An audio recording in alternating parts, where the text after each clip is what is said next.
বিজেপির ডাকা রাজ্য জুড়ে প্রতিটি মণ্ডলে মণ্ডলে চাক্কা জ্যাম বিক্ষোভ প্রদর্শনকে সামনে রেখে পুরাতন মালদার ভাবুক অঞ্চলের ৮ মাইল এলাকায় বিজেপির মণ্ডল সভাপতির নেতৃত্বে বিক্ষোভ মিছিল পরিক্রমা করে।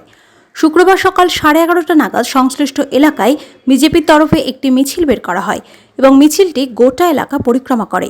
আর.জি. কর কাণ্ডের মূল দোষীদের শাস্তির দাবিতে সোচ্চার হন এবং মুখ্যমন্ত্রীর পদত্যাগের দাবি করেন।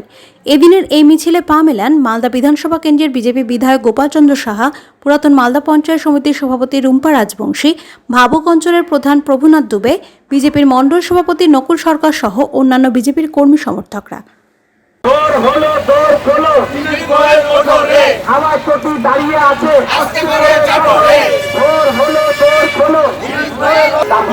মুখ্যমন্ত্রী পদত্যাগ,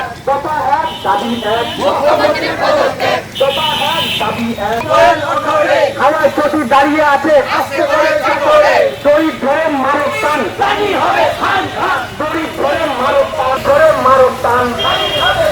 মুখ্যমন্ত্রীর পদত্যাগ, মমতা ব্যানার্জি হাই হাই, হাই হাই হাই হাই, মমতা ব্যানার্জি হাই হাই, হাই হাই হাই হাই, মমতা ব্যানার্জি হাই হাই, হাই হাই হাই হাই, হাই হাই, মুখ্যমন্ত্রী হাই হাই, হাই হাই হাই হাই, মুখ্যমন্ত্রী হাই হাই, হাই হাই হাই হাই, justice, justice, justice, R G. Kar, R G. Kar, R G. কর। জনতা পার্টির পশ্চিমবঙ্গের ডাকে বাংলায় সমস্ত মণ্ডল আছে, ভারতীয় জনতা পার্টির সাংগঠনিক মণ্ডল, প্রতিটা মণ্ডলে আজকে বিক্ষোভ কর্মসূচি, চাকা জাম কর্মসূচি আছে। সেই কর্মসূচির অঙ্গ হিসেবে এই মালদা বিধানসভার মণ্ডল 3-এর আজকের এই বিক্ষোভ কর্মসূচি চলছে, চাকা জাম কর্মসূচি চলছে। যে বাংলায় যে ঘটনা চলেছে, সমস্ত জায়গায় আর নারীদের প্রতি যে সমস্ত অমানবিক আচরণ করা হচ্ছে, নারীদের যে কোনো সুরক্ষা নাই, একটার পর এক রেপের ঘটনা ঘটে চলেছে। সাথে সাথে সর্বোপরি জ্বলন্ত সমস্যা যেটা বাংলার আমাদের এখন, যেটা আমরা লক্ষ্য করেছি, যেটাকে সামনে রেখে আমাদের দাবি জাস্টিস ফর আর.জি. কর। দফা 1, দাবি 1, মুখ্যমন্ত্রীর পদত্যাগ।